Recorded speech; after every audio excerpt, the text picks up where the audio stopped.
درود رفقا، اگه سبزیجات دوست ندارین این ویدیو نظرتون رو عوض میکنه. نیاز به 100 گرم کرم بلوکلی دارین که باید با بقیه مواد بذارید داخل فر، ولی من به خاطر شرایطی که داشتم باید حتما کرم بلوکلی رو بخارپز میکردم. 3 عدد کدو سبز کوچیک رو طبق ویدیو خورد کنید. این غذا برای 3 نفر در نظر گرفته شده. شما به اساس تعداد نفرات مواد رو کم یا زیاد کنید. من اندازه ها رو هم در طول ویدیو میگم، هم داخل دیسکریپشن نوشتم. نیاز به فلفل دلمه‌ای دارین که من از فلفل دلمه قرمز استفاده کردم. شما میتونید از فلفل دلمه‌ای رنگی دیگه هم استفاده بکنید که کاملا سلیقه‌ایه. 2 عدد پیاز کوچیک رو به صورت خلالی ریز میکنم. شما میتونید از پیاز بنفش هم استفاده بکنید چون طعمش شیرین تره، ولی من چون نداشتم از پیاز سفید استفاده کردم. بعد از اینکه همه سبزیجات رو خورد کردید، ظرفی که میخواد بذارید داخل فر کاغذ روغنی بذارید و سبزیجات رو بریزید داخلش. چند اسپری روغن بزنید، مقداری نمک و پاپریکای شیرین هم بهش اضافه کنید. همه مواد رو با همدیگه مخلوط کنید.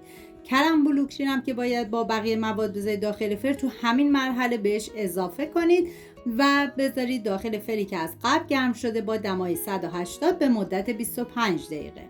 50 گرم ریحون تازه نیاز داریم که ریز ریز خورد میکنم. اگر ریحون تازه در دسترس نداشتیم میتونین از ریحون خشکم استفاده کنید.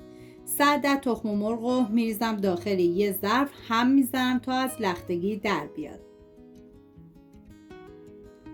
نیاز به 80 گرم ماست داریم که من از ماست یونانی استفاده کردم و مقداری نمک و فلفل سیاه میریزم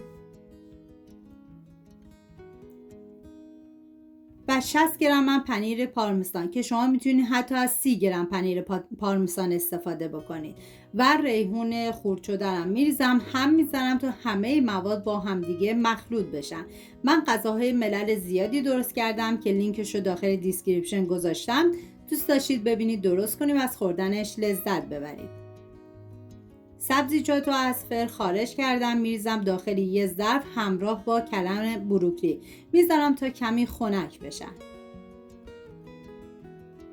و ظرفی که میخوایم بذاریم داخل فر حتما اول چربش کنید، سبزیجات رو بریزید و مواد تخم مرغی رو بریزید روش و با قاشق کمی جابجا کنید. و ما نیاز به پنیر پیتزا داریم که من از 100 گرم استفاده کردم. حتی شما میتونید مقدار کمتری هم استفاده بکنید. پنیر پیتزا رو بریزید روش و چند عدد گوجه فرنگی هم برش بزنید و بذارید روی پنیر پیتزا که من از گوجه گیلاسی استفاده کردم و بعد میذارم داخل فری که از قبل گرم شده با دمای 180 درجه به مدت 30 دقیقه. و بهتون پیشنهاد میکنم که حتما این غذای خوشمزه رو درست کنید، مطمئنم خوشتون میاد.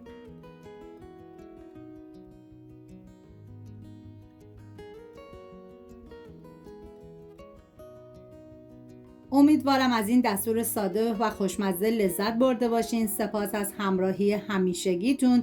تا ویدیوی بعدی مراقب خودتون و خوبیهاتون باشید. تا درودی دیگر، بدرود.